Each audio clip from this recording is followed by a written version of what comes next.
অসমবাসীৰ কাৰণে অহা কাইলৈৰ দিনটো এটা অতি গুৰুত্বপূৰ্ণ দিন।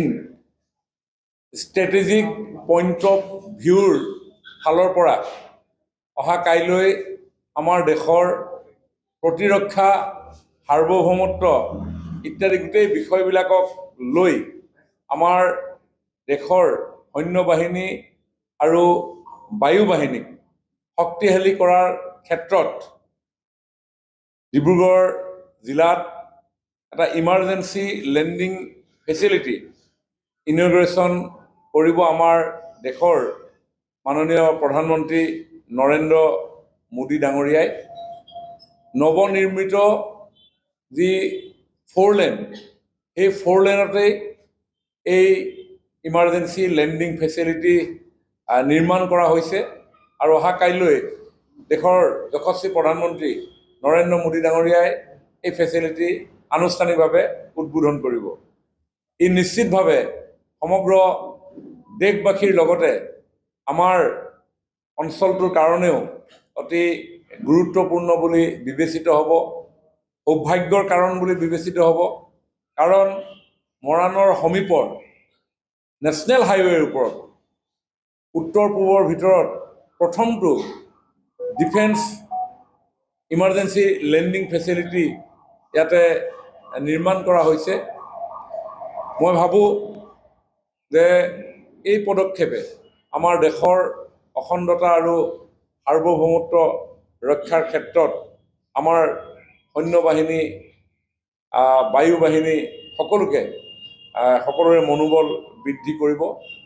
পুৱা 10 বজাৰ পৰা এই কাৰ্যসূচী আৰম্ভ হ'ব।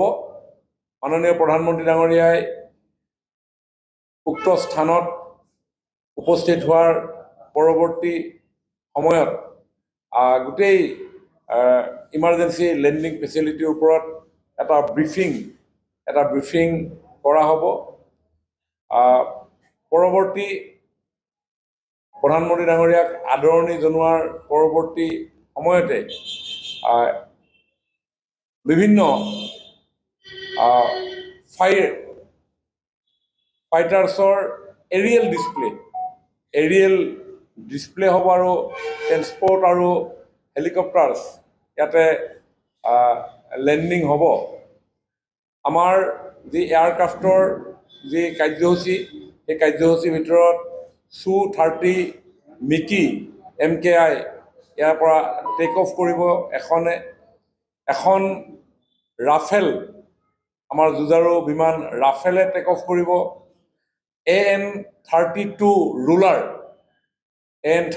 ৰুলাৰ মানে ট্ৰেন্সপৰ্ট কেৰিয়াৰ এয়াৰক্ৰাফ্ট ইয়াতে লেণ্ডিং হ'ব। ঠিক তেনেধৰণে 3খন Su-30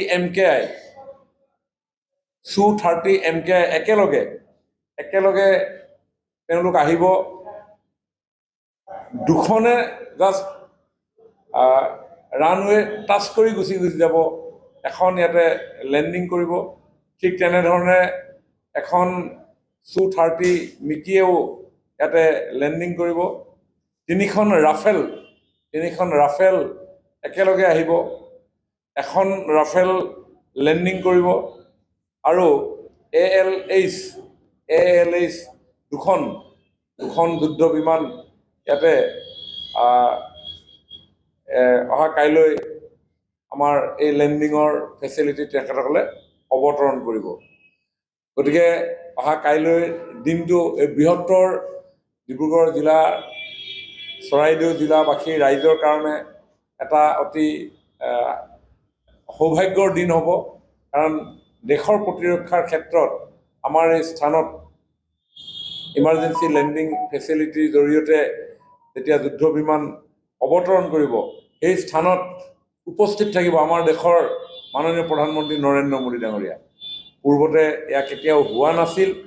এগৰাকী ৰাষ্ট্ৰনেতাই, ৰাষ্ট্ৰপ্ৰধানে এনেধৰণে নিজে উপস্থিত থাকি আমাৰ যিহেতু চাইনা বৰ্ডাৰ খুব সমীপতে আমাৰ আছে, গতিকে তেখেতৰ উপস্থিতিয়ে আমাৰ এই অঞ্চলটোৰ আন্তৰ্জাতিক পৰ্যায়ত যথেষ্ট মৰ্যাদা বৃদ্ধি কৰিব বুলি অনুমান কৰা হৈছে আৰু মাননীয় মোদী ডাঙৰীয়াই এই যি দৃঢ় পদক্ষেপ গ্ৰহণ কৰিছে এই পদক্ষেপে নিশ্চিতভাৱে সমগ্ৰ উত্তৰ পূৰ্বাঞ্চলৰ জনসাধাৰণক উৎফুল্লিত কৰিছে কাৰণ এনেকুৱা এটা দিন আছিল যিটো দিনত ৰাষ্ট্ৰপ্ৰধানজনে নতুন দিল্লীৰ ৰাজধানীৰ সুৰক্ষিত স্থানৰ পৰা অসমৰ জনসাধাৰণক বাই দিছিলে 1962ত যেতিয়া চাইনাই ভাৰত আক্ৰমণ কৰিছিল এই চাইনিজ এগ্ৰেছনৰ সময়ত যেতিয়া চীনা সৈন্য আহি তেজপুৰ পোৱাৰ উপক্ৰম হৈছিল তেতিয়া দেশৰ প্ৰধানমন্ত্ৰী জৱাহৰলাল নেহৰুৱে